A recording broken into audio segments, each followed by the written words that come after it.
ಹೊಡಿಲಿ ಬಡಿಲಿ ನಾವು ಅವರನ್ನು ಇದ್ ಮಾಡ್ಬೇಕು ಅಂದ್ರೆ ನಮ್ಗೆ ನಮ್ಮನ್ನ ಸಾಕಿಲ್ಲದಿದ್ರು ಪರವಾಗಿಲ್ಲ ಸರ್. ಆದ್ರೆ ಅಪ್ಪ ಅಂತ ಹೇಳ್ತೇವಲ್ಲ ಅದು ಫೀಲ್ ಯಾರಿಗೂ ಅಂದ್ರೆ ಹೇಳಿಕ್ ಆಗ್ತಾ ಇಲ್ಲ, ನಂಗೆ ಹಾಗೆ ಆಗ್ತಾ ಉಂಟು ಸರ್. ಯಾಕಂದ್ರೆ ಈಗ ತಂದೆ ಇಲ್ಲದಿದ್ರೆ ಒಂದ್ ಲೆಕ್ಕ ಬೇರೆ, ತಂದೆ ಇದ್ದು ಇಲ್ಲದಿದ್ರೆ ತುಂಬಾ ಫೀಲ್ ಆಗ್ತದೆ ಸರ್. ಈಗ ತಂದೆ ಇಲ್ಲದಿದ್ರೆ ನಾವು ಫೋಟೋ ನೋಡಿ ಆದ್ರೂ ಎಂತಾದ್ರೂ ಬೇಜಾರು ಇದ್ ಮಾಡ್ಬೋದು, ಬಟ್ ಈಗ ತಂದೆ ಇದ್ದಾರೆ, ನಮ್ದು ಎಲ್ಲಿದ್ದಾರೆ ಅಂತ ಗೊತ್ತಿಲ್ಲ. ಹೇಗೆ ನಾನು ಫೋಟೋ ನೋಡ್ಲಿ, ಹೇಗೆ ಕೂಗ್ಲಿ, ಅಷ್ಟು ಫೀಲ್ ಆಗ್ತದೆ ಸರ್. ನಾವು ಎಲ್ಲರೂ ನಗ್ತೀವಿ, ಮಾತಾಡ್ತೀವಿ, ಬದುಕ್ತೀವಿ. ಆದ್ರೆ ನಮ್ಮ ಮನದ ನೋವು ಎಲ್ರಿಗೂ ಹೇಳೋಕ್ಕಾಗುತ್ತಾ? ಯಾರಿಗೂ ಹೇಳೋಕ್ಕಾಗದ ನಿಮ್ಮ ಮನದ ಮಾತು, ನಿಮ್ಮ ನೋವು, ನಿಮ್ಮ ಗುಟ್ಟು ಈಗ ನೀವು ಒಬ್ರಲ್ಲ. ಇದು ನಿಮ್ಮ ವಿಖ್ಯಾತ್. ಕೇಳುವ ಒಬ್ಬ ಸ್ನೇಹಿತ. ನಿಮ್ಮ ಕತೆ ನನ್ನ ಜೊತೆ ಶೇರ್ ಮಾಡಿ. ನಿಮ್ಮ ಹೆಸರು, ನಿಮ್ಮ ಗುರುತು, ಸಂಪೂರ್ಣ ರಹಸ್ಯ. ಒಂದು ಕರೆ, ಒಂದು ಮನದ ಹಂಚಿಕೆ, ಒಂದು ಹೊಸ ಆರಂಭ. ಇದು ನಿಮ್ಮ ವಿಖ್ಯಾತ್. ಈ ಕಾರ್ಯಕ್ರಮದ ಹೆಸರು ನಿಮಗೆಲ್ಲ ಗೊತ್ತೇ ಇದೆ, ನಿಮ್ಮ ವಿಖ್ಯಾತ್ ಅಂತ. ಸೊ ನಿಮ್ಮ ಜೊತೆಗೆ ಯಾವುದೇ ವಿಷಯ ಆಗಿರ್ಬೋದು, ಮನಸ್ಸಿನ ಒಳಗೆ ಹೇಳಿಕೊಳ್ಳೋಕೆ ಆಗಿಲ್ಲ, ನನಗೆ ಯಾರ ಜೊತೆನಾದರೂ ಒಂದು ಶೇರ್ ಮಾಡಬೇಕು, ಆವಾಗ ಮಾತ್ರ ನನ್ನ ಮನಸ್ಸಿನ ಒಳಗೆ, ನನ್ನ ಹೃದಯದಲ್ಲಿರುವಂಥ ತೂಕ ಕಡಿಮೆ ಆಗುತ್ತೆ. ಇದರ ಮೂಲಕ ನಾನು ಸ್ವಲ್ಪ ಆದರೂ ನಿರಾಳತೆಯಿಂದ ಜೀವನವನ್ನು ಮಾಡಬಹುದು. ಎದುರು ಭಾಗಕ್ಕೆ ಮಾತ್ರ ನಗ್ತಾ ಇರ್ತೀರಿ, ಮನಸ್ಸಿನ ಒಳಭಾಗದಲ್ಲಿ ಕೊರಗ್ತಾ ಇರ್ತೀರಿ. ಬಟ್ ನಿಮ್ಮ ಒಳಗಿನ ನೋವನ್ನು ನೀವು ಹೇಳ್ಕೊಳ್ಳೋದಕ್ಕೆ ಯಾವುದೇ ಒಬ್ಬ ವ್ಯಕ್ತಿ ಇರೋದಿಲ್ಲ. ನನಗೂ ಯಾರಾದರೂ ಒಬ್ಬ ವ್ಯಕ್ತಿ ಮಾತಾಡೋದಕ್ಕೆ ಅಥವಾ ನನ್ನ ನೋವನ್ನು, ನನ್ನ ಕಷ್ಟವನ್ನು, ನನ್ನ ಖುಷಿಯನ್ನು ಕೇಳೋಕ್ಕೆ ಇರ್ತಾ ಇದ್ದರೆ ನಾನು ಎಷ್ಟು ಆರಾಮಾಗಿ ಇರ್ತಾ ಇದ್ದೆ ಅಲ್ವಾ, ಒಂದು ಜೀವ ನನ್ನ ಜೊತೆಗೆ ಇರಬೇಕಿತ್ತು ಅನ್ನುವಂಥ ಫೀಲಿಂಗ್ ಅದೆಷ್ಟೋ ಜನರ ಮನಸ್ಸಲ್ಲಿ ಇದ್ದೇ ಇದೆ. ಅದಕ್ಕಾಗಿಯೇ ನಾನು ನಿಮ್ಮ ಜೊತೆಗಿದ್ದೀನಿ, ನಿಮ್ಮ ವಿಖ್ಯಾತ್. ಇವತ್ತಿನ ಫಸ್ಟ್ ಕಾಲ್ ಮಾಡ್ತಾ ಇದ್ದೀನಿ. ಸೊ ಯಾರು ಮಾತಾಡ್ತಾರೆ, ಅವರ ನೋವೇನು, ಎಲ್ಲವನ್ನು ಕೂಡ ತಿಳ್ಕೊಳ್ಳೋಣ. ಬಟ್ ಈ ಕಾರ್ಯಕ್ರಮದಲ್ಲಿ ನೀವು ಹೇಳಿದರೆ ಮಾತ್ರ ನಿಮ್ಮ ಹೆಸರನ್ನು ಹೇಳ್ತೀನಿ, ನಿಮ್ಮ ಊರನ್ನು ಹೇಳ್ತೀನಿ, ಅಥವಾ ನಿಮ್ಮ ಪರಿಚಯವನ್ನು ಮಾಡ್ತೀನಿ, ಅಥವಾ ಇದು ಯಾವುದನ್ನು ಕೂಡ ಎಲ್ಲೂ ಹೇಳೋದಿಲ್ಲ, ಗೌಪ್ಯವಾಗಿರುತ್ತೆ. ಬಟ್ ನಿಮ್ಮ ಮಾತನ್ನು ಕೇಳೋದಕ್ಕೆ ನಾನು ವಿಖ್ಯಾತ್, ನಿಮ್ಮ ವಿಖ್ಯಾತ್ ಕಾರ್ಯಕ್ರಮದಲ್ಲಿ ಯಾವತ್ತೂ ಜೊತೆಯಾಗಿರ್ತೀನಿ. ಸೊ ನೋಡೋಣ, ಫಸ್ಟ್ ಕಾಲರ್, ಅವರ ಹೆಸರು ಆಗಲಿ, ಅವರ ವಿಳಾಸ ಆಗಲಿ ನಾನು ಹೇಳಲ್ಲ, ಅವ್ರ ಜೊತೆ ಮಾತಾಡೋಣ.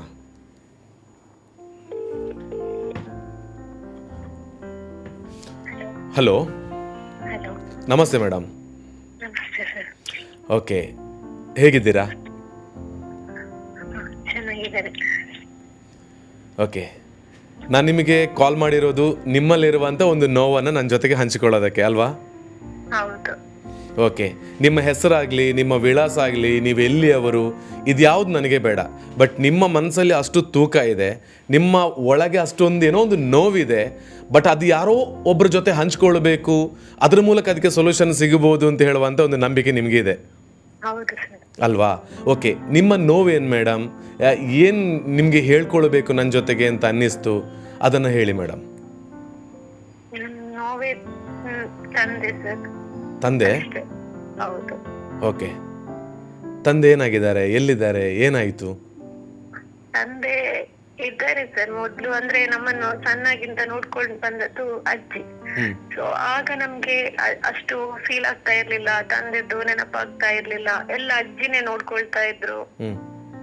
ಆದ್ರೆ ಅಜ್ಜಿ ಯಾವಾಗ ನಮ್ಮನ್ನ ಬಿಟ್ಟು ಹೋದ್ರು ಆಗ ನಮ್ಗೆ ತಂದೆದ್ದು ವ್ಯಾಲ್ಯೂ ಗೊತ್ತಾಗ್ತಾ ಬಂತು ಸರ್.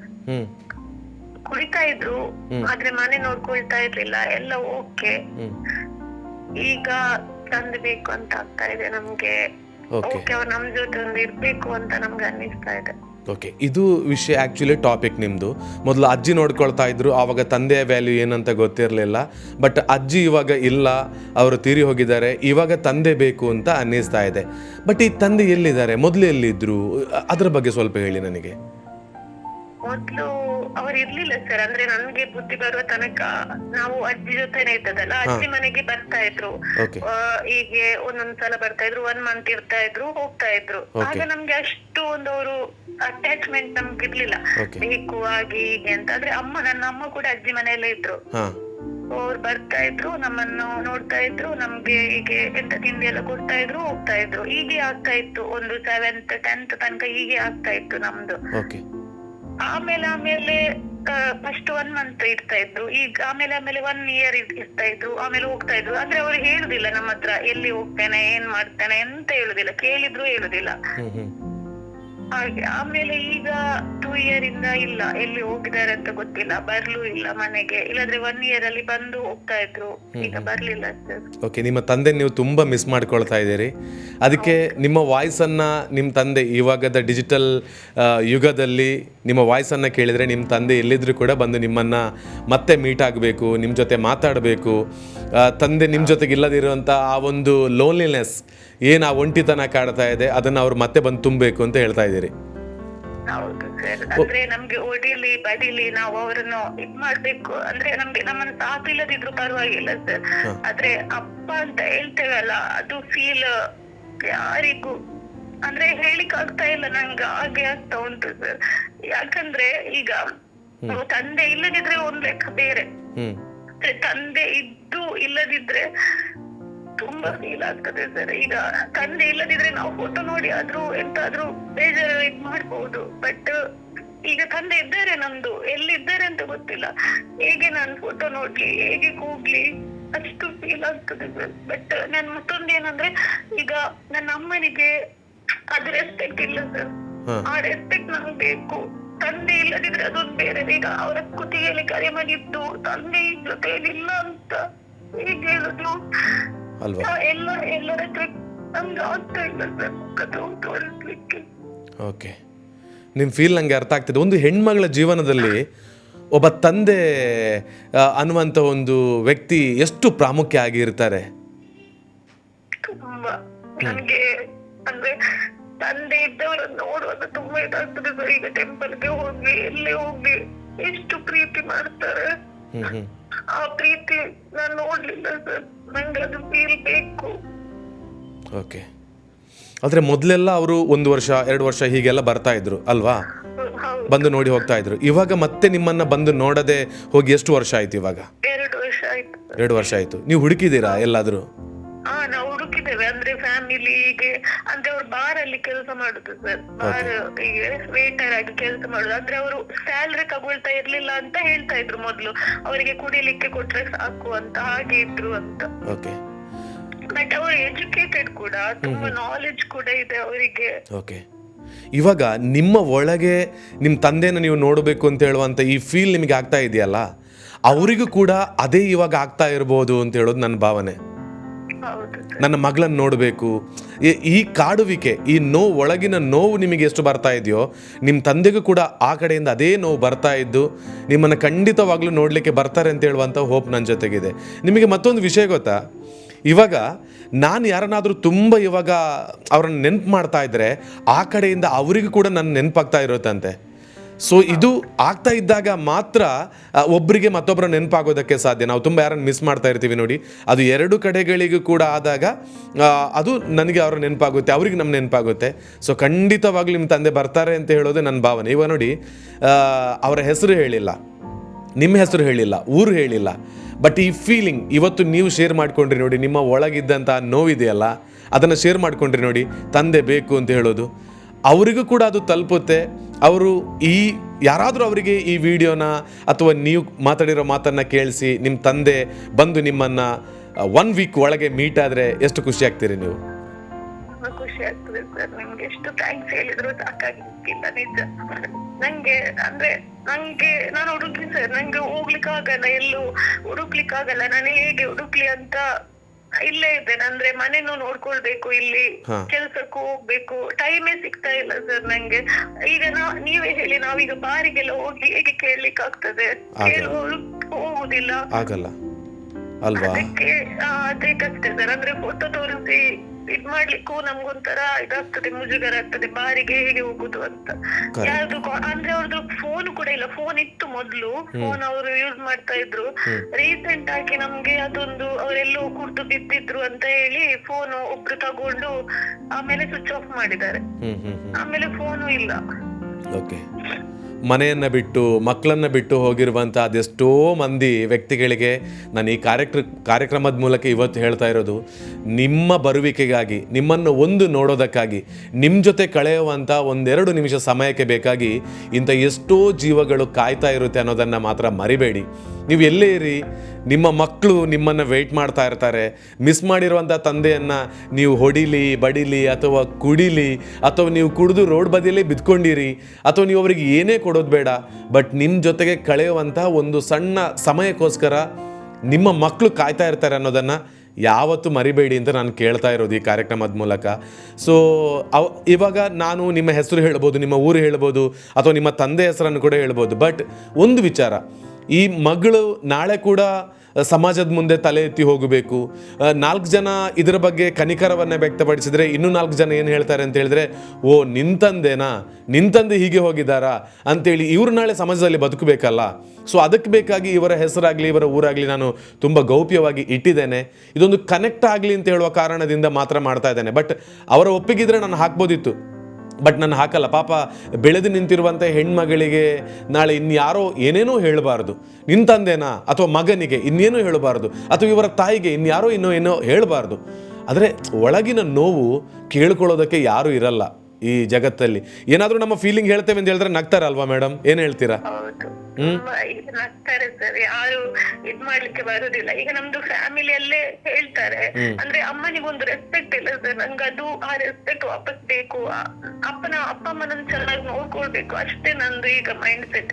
ಈಗ ನನ್ಗೂ 28 ಆಗಿದೆ, ಮದುವೆ ಏಜ್ ಆಗಿದೆ ಸರ್, ಬಟ್ ನಂಗೆ ಅಪ್ಪ ಬೇಕು. ಗೊತ್ತಿಲ್ಲ, ನಂಗೆ ಸಣ್ಣ ಮಕ್ಳ ತರ ಅಳುವಂತ ಆಗ್ತದೆ ಸರ್. ಆದ್ರೆ ಅಮ್ಮನ ಎದುರು ತೋರಿಸ್ಲಿಕ್ಕೆ ಆಗಲ್ಲ. ಅಮ್ಮನ ಹತ್ರ ನಾನೇ ಕೇಳಿದ್ದೇನೆ, ಎಂತಮ್ಮ ಅಪ್ಪ ಬೇಕಾ? ಬೇಕು, ಮತ್ತೆ ಅಪ್ಪ ಬೇಡದೆ ಇರ್ತಾರ ಅಂತ ಹೇಳ್ತಾರೆ, ಅಷ್ಟು ಕಷ್ಟಪಟ್ಟು. ಓಕೆ, ಇವತ್ತು ನೀವು ನನ್ನ ಜೊತೆ ಶೇರ್ ಮಾಡಿರುವಂತ ಈ ಎಲ್ಲ ವಿಷಯನ ಬೇರೆ ಯಾರ ಜೊತೆನಾದ್ರೂ ನೀವು ಶೇರ್ ಮಾಡಿದ್ರೆ ಎಷ್ಟು ದಿನ? ನಾನು ಹೀಗೆ ಮಾಡ್ಲಿಲ್ಲ ಸರ್. ಇಲ್ಲ ಅಲ್ವಾ? ನಾನಂದ್ರೆ 4 ಕೋಣೆ ಮಧ್ಯದಲ್ಲಿ ಮಾತ್ರ ಶೇರ್ ಮಾಡಿರೋದು. ನೀವು ಒಂದು ವಿಷಯ, ನೀವು ಇವತ್ತು ನನ್ನ ಜೊತೆ ಎಲ್ಲ ನಿಮ್ಮ ಮನಸ್ಸನ್ನು ಬಿಚ್ಚಿ ಮಾತಾಡಿದಿರಲ್ವಾ, ನಿಮ್ಮ ತಂದೆ ಖಂಡಿತ ಬರ್ತಾರೆ ನೋಡಿ. ಒಬ್ಬರನ್ನ ಮತ್ತೊಬ್ಬರಿಗೆ ಸುಮ್ಮನೆ ಯಾರು ಕನೆಕ್ಟ್ ಮಾಡಲ್ಲ. ಇವತ್ತು ನೀವು ಕಾಲಲ್ಲಿ ನನಗೆ ಕನೆಕ್ಟ್ ಆಗಿರೋದು ಸುಮ್ಮನೆ ಅಲ್ಲ, ನೀವು 4 ಕೋಣೆಯ ಮಧ್ಯೆ ಕುಳಿತು ಒಬ್ಬರೇ ಹತ್ತಿರುವಂಥ ದಿನಗಳು, ಅಥವಾ ಅಲ್ಲಿ ಮಾತಾಡಿರುವಂಥ ಮಾತು, ಯಾವುದೋ ದೇವಸ್ಥಾನಕ್ಕೆ ಹೋಗಿ ಆ ದೇವರ ಮುಂದೆ ಬೇಡಿರುವಂತಹ ಆ ಬೇಡಿಕೆಗಳು, ಆ ದೇವರು ಯಾವ ರೂಪದಲ್ಲಾದರೂ ನಿಮ್ಮ ಒಳಗಿರುವಂಥ ನೋವನ್ನು ಹೊರ ಜಗತ್ತಿಗೆ ತಲುಪಿಸಿ ನಿಮಗಿರುವಂಥ ನೋವನ್ನು ಸರಿ ಮಾಡಿಸ್ತಾರೆ. ಖಂಡಿತವಾಗ್ಲೂ ನಿಮಗೆ ಖುಷಿ ಜೀವನವನ್ನು ಕೊಡ್ತಾರೆ ಅಂತ ಹೇಳುವಂಥ ಹೋಪ್ ನನಗಿದೆ. ಇದೆಲ್ಲವೂ ಕೂಡ ದೇವರೇ ಮಾಡ್ತಿರೋದು ಅಂತ ಹೇಳುವಂಥದ್ದನ್ನು ಮಾತ್ರ ನೀವು ನಂಬಬೇಕು. ಓಕೆನಾ? ಸೊ ನೀವು ಭಯ ಪಡಬೇಡಿ. 28 ವರ್ಷ ಆಗಿದೆ, ಇನ್ನು ಮದುವೆ ಆಗುವ ಏಜ್ ಆಯಿತು ಅಂತ ಹೇಳಿದರೆ ನೀವೇನೋ ಸುಮ್ಮನೆ ಎಲ್ಲರ ಥರ ಸುತ್ತಾಡ್ಕೊಂಡು ಏನೂ ಇಲ್ಲ. ಕೆಲಸ ಮಾಡಿ ಬಂದು ನಿಮ್ಮ ತಂದೆ ಇದ್ದರೆ ಮಾಡಬೇಕಾಗಿರುವಂತಹ ಒಂದು ಜವಾಬ್ದಾರಿಯನ್ನು ನಿರ್ವಹಣೆ ಮಾಡ್ತಿರುವಂಥ ಒಬ್ಬಳು ದೊಡ್ಡ ನಮಗೆ ರೆಸ್ಪೆಕ್ಟ್ ಕೊಡುವಂಥ ಒಬ್ಬಳು ಹೆಣ್ಮಗಳಾಗಿದ್ದೀರಿ ನೀವು ಇವತ್ತು. ಸೊ ಹಾಗಿರುವಾಗ ನಿಮ್ಮ ಜವಾಬ್ದಾರಿಗಳು ನಿಮ್ಮ ಕನಸನ್ನು ಇವತ್ತು ಒಂದಷ್ಟು ಬದಿಗೆ ಸರಿಸಿರ್ಬೋದು. ಬಟ್ ಮತ್ತೆ ಏನು ಹೇಳಿ, ಒಮ್ಮೆ ಗ್ರಹಣ ಬಂದರೂ ಕೂಡ, ಚಂದ್ರಗ್ರಹಣ ಸೂರ್ಯಗ್ರಹಣ, ದೇವರಿಗೆ ಗ್ರಹಣ ಬರುತ್ತೆ ಅಂತ, ಅದು ಸರಿದ ಮೇಲೆ ಮತ್ತೆ ಬೆಳಕನ್ನು ಕೊಡಲೇಬೇಕು. ನಿಮ್ಮ ಜೀವನಕ್ಕೆ ಏನು ಇವತ್ತು ತಂದೆ ಇಲ್ಲ ಬಿಟ್ಟು ಹೋಗಿದ್ದಾರೆ ಅಂತ ಹೇಳುವಂಥ ಫೀಲ್ ಇದೆ, ಅದು ಮತ್ತೆ ಅವರು ಬಂದೇ ಬರ್ತಾರೆ. ನಿಮಗೆ ಒಂದು ಹೋಪ್ ನಾನು ನಿಮ್ಮ ಜೊತೆ ಕೇಳೋದು, ಈ ಮಾತನ್ನು ನೀವು ಇವತ್ತು ಮಾತಾಡಿರೋ ಮಾತನ್ನೆಲ್ಲ ನಿಮ್ಮ ತಂದೆ ಎಲ್ಲೋ ಕೂತ್ಕೊಂಡು ಕೇಳ್ತಾ ಇದ್ದಾರೆ ಅಂತ ಅನಿಸುತ್ತಾ ನಿಮಗೆ? ಅನ್ಸುತ್ತಲ್ಲ?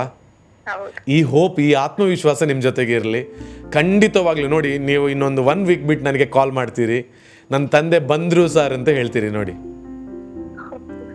100% ಹೇಳ್ತೀರಿ. ಬಂದಾಗ ಮರಿಬೇಡಿ.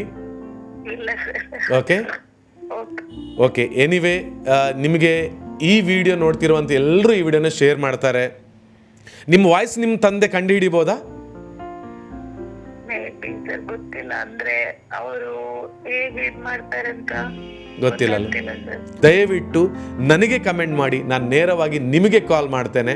ಯಾರು ಎಲ್ಲಿದ್ದಾರೆ ಅಂತ ಹೇಳ್ತೀರಿ, ಅವ್ರ ಜೊತೆ ಮಾತಾಡಿ ಇವರ ತಂದೆಯನ್ನು ನಾವು ಮತ್ತೆ ಇವರ ಜೊತೆಗೆ ಸೇರಿಸುವಂಥ ಕೆಲಸವನ್ನು ಮಾಡೋಣ ಅಂತ ಎಲ್ಲರ ಜೊತೆ ವಿನಂತಿಯನ್ನು ಮಾಡ್ತೀನಿ. ಇದು ಕೇವಲ ಇವರ ಒಬ್ಬರ ನೋವಲ್ಲ, ಇಂಥ ನೋವನ್ನು ಹೊಂದಿರುವಂಥ ಕೋಟ್ಯಾನು ಕೋಟಿ ಹೆಣ್ಮಕ್ಕಳಿದ್ದಾರೆ, ಗಂಡು ಮಕ್ಕಳಿದ್ದಾರೆ. ಯಾರ ಜೊತೆ ಶೇರ್ ಮಾಡ್ಕೊಳ್ಳೋಕ್ಕೆ ಆಗದೆ ತನ್ನ ಮನಸ್ಸಿನೊಳಗೆ ಇಟ್ಟು ಕೊರಗ್ತಕ್ಕಂಥ ಅದೆಷ್ಟೋ ಮಂದಿ ಇದ್ದಾರೆ. ಅವರೆಲ್ಲರಿಗೂ ಕೂಡ ಒಂದು ನೋವು, ಅವರಲ್ಲಿರುವಂಥ ನೋವಿಗೆ ನಾನು ಕಿವಿ ಆಗ್ತೇನೆ ಅಂತ ಕೇಳ್ಕೊಳ್ತಾ ಇದ್ದೀನಿ. ಸೊ ಮೇಡಮ್, ನೀವೇನು ವರಿ ಮಾಡಬೇಡಿ, ನಿಮ್ಮ ಜೊತೆ ನಾವೆಲ್ಲ ಇದ್ದೀವಿ. ಈ ಕೇಳ್ತಿರುವಂಥ ವೀಕ್ಷಕರೆಲ್ಲರೂ ಕೂಡ ನಿಮಗೆ ಧೈರ್ಯ ತುಂಬ್ತಾ ಇರ್ತಾರೆ ನೋಡಿ ಕಮೆಂಟ್ ಮೂಲಕ. ಸೊ ನಾನು ಕೂಡ ದೇವ್ರ ಜೊತೆ ಪ್ರೇ ಮಾಡ್ತೀನಿ. ಸೊ ನಿಮ್ಮ ತಂದೆ ಆದಷ್ಟು ಬೇಗ ನಿಮ್ಮನ್ನು ಸೇರಲಿ, ನಿಮ್ಮ ಮುಖದಲ್ಲಿ ಖುಷಿಯನ್ನು ನೋಡಬೇಕು. ನಿಮ್ಮ ತಂದೆ ಸಿಕ್ಕಿದ ಬಳಿಕ ನೀವು ಮತ್ತು ನಿಮ್ಮ ತಂದೆ ಇಬ್ಬರು ಕೂಡ ನನ್ನನ್ನು ಮೀಟ್ ಆಗಿ. ಓಕೆ ಓಕೆ ಸರ್, ಆಯ್ತು. ಓಕೆನಾ? Yes madam, thank you, all the best. ಧೈರ್ಯವಾಗಿರಿ. ಎನಿ ಟೈಮ್ ನಿಮ್ಮೊಬ್ಬ ಅಣ್ಣನಾಗಿ ನಾನು ನಿಮ್ಮ ಜೊತೆಗೆ ಇರ್ತೀನಿ. Okay sir. Thank you madam, have a nice day. Okay. ಅವ್ರನ್ನ ಕೂರಿಸಿ ಸ್ಟುಡಿಯೋದಲ್ಲೇ ಮಾತಾಡ್ಬೋದಿತ್ತು, ಆದರೆ ಅದು ಬೇಡ. ಬಟ್ ಅವರನ್ನು ಇಡೀ ಪ್ರಪಂಚಕ್ಕೆ ತೋರಿಸಿ ನನಗೆ ಆಗಬೇಕಾಗಿರೋದು ಏನೂ ಇಲ್ಲ. ಬಟ್ ಆ ತಂದೆ ಈ ಮಗಳನ್ನು ಸೇರಬೇಕು ಅಂತ ಹೇಳುವಂತಹದ್ದು 101% ಇದೆ. ಅದಕ್ಕೋಸ್ಕರ ಆ ದೇವರು ಈ ಕನೆಕ್ಷನನ್ನು ಮಾಡಿದ್ದಾರೆ. ಇಂಥ ನೋವುಗಳನ್ನು ಹೊಂದಿರುವಂಥ ಅದೆಷ್ಟೋ ಮನಸ್ಸುಗಳು ಇನ್ನೂ ಕೂಡ ನಮ್ಮ ಸೊಸೈಟಿಯಲ್ಲಿ ಇದ್ದೇ ಇದೆ. ಯಾರ ಜೊತೆ ಹೇಳ್ಕೊಳ್ಳೋಕ್ಕೆ ಆಗದೇ ಇರುವಂತಹ ಮನಸ್ಸಿನ ಒಳಭಾಗದಲ್ಲಿರುವಂತಹ 100 ಮಾತುಗಳಿಗೆ ನಾನು ಧ್ವನಿಯಾಗ್ತೇನೆ. ನಾನು ಹಾಕುವಂಥ ಒಂದು ಕಾಂಟ್ಯಾಕ್ಟ್ ನಂಬರ್, ಅಂದರೆ ಇದು ವಾಟ್ಸಪ್ ನಂಬರ್, ಅದಕ್ಕೆ ನಿಮ್ಮಲ್ಲಿ ಯಾರ ಜೊತೆ ಹೇಳ್ಕೊಳ್ಳೋಕ್ಕೆ ಆಗದೇ ಇರುವಂಥ ಏನೇ ಒಂದು ವಿಷಯಗಳಿದ್ರೂ ಕೂಡ ಈ ವಾಟ್ಸಪ್ ನಂಬರಿಗೆ ನೀವು ಮೆಸೇಜ್ ಮೂಲಕ ಬರೆದು ಕಳುಹಿಸಿ. ಅಥವಾ ನಿಮಗೆ ಮೆಸೇಜ್ ಟೈಪ್ ಮಾಡೋಕ್ಕಾಗಲ್ಲ ಅಂತ ಹೇಳಿದರೆ ಒಂದು ವಾಯ್ಸ್ ಮೆಸೇಜ್ ಹಾಕಿ, ನನ್ನ ಕಡೆಯಿಂದ ನಿಮಗೆ ಕರೆ ಬರುತ್ತೆ. ನಿಮ್ಮ ವಿಖ್ಯಾತ್ ಕಾರ್ಯಕ್ರಮದಲ್ಲಿ ನಾನು ನಿಮ್ಮ ಜೊತೆಗೆ ಇರ್ತೇನೆ. ನಿಮ್ಮ ನೋವನ್ನು ಕೇಳೋದಕ್ಕೆ ನಾನು ಯಾವತ್ತೂ ಕಿವಿಯಾಗಿ ಆಗ್ತೇನೆ ಅಂತ ಹೇಳಿಕೊಳ್ತಾ, ಎಷ್ಟೋ ಮಂದಿ ಇವತ್ತು ಟೆನ್ಷನ್ಸ್, ಸ್ಟ್ರೋಕ್ ಅಥವಾ ಇನ್ನೇನೋ ಅವರ ಮೈಂಡಲ್ಲಿ ಅವರು ಈ ಭೂಮಿ ಮೇಲೆ ಬದುಕಿದ್ರೂ ಕೂಡ ಅವರು ಭೂಮಿಯಲ್ಲಿ ಇಲ್ಲದಿರುವಂಥ ರೀತಿಯಲ್ಲಿ ಇರ್ತಾರೆ. ಯಾಕೆಂತ ಹೇಳಿದ್ರೆ ಒಳಗಿರುವಂತಹ ನೋವನ್ನು ಹೊರಭಾಗಕ್ಕೆ ಹಾಕಿಕೊಳ್ಳೋದಕ್ಕೆ ಆಗದೇ ಇರುವ ಕಾರಣದಿಂದ.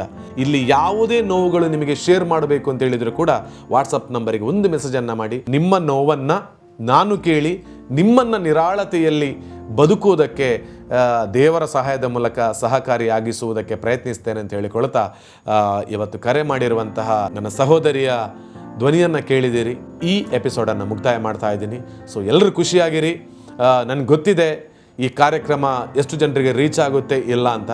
ಬಟ್ ಒಂದು ಕುಟುಂಬಕ್ಕೆ ನಗು ತರುವುದಕ್ಕೆ ಪ್ರಯತ್ನವನ್ನು ಪಡುವಂಥ ಒಂದು ಸಣ್ಣ ಕೆಲಸಕ್ಕೆ ಇಟ್ಟಿರುವಂಥ ಹೆಜ್ಜೆಯೊಂದಿಗೆ ನೆಕ್ಸ್ಟ್ ಎಪಿಸೋಡಲ್ಲಿ ಮತ್ತೆ ಖಂಡಿತವಾಗ್ಲೂ ಮೀಟ್ ಆಗ್ತೀನಿ. ನಿಮಗೆ ಯಾರೂ ಇಲ್ಲ ಅಂದರೂ ನಾನಿದ್ದೀನಿ. ನಿಮ್ಮ ಮಾತಿಗೆ ನಾನು ಕಿವಿ ಆಗ್ತೀನಿ. ಸೊ ಈ ಕಾರ್ಯಕ್ರಮ ನಿಮ್ಮ ವಿಖ್ಯಾತ್. ನಮಸ್ತೆ. See you next video.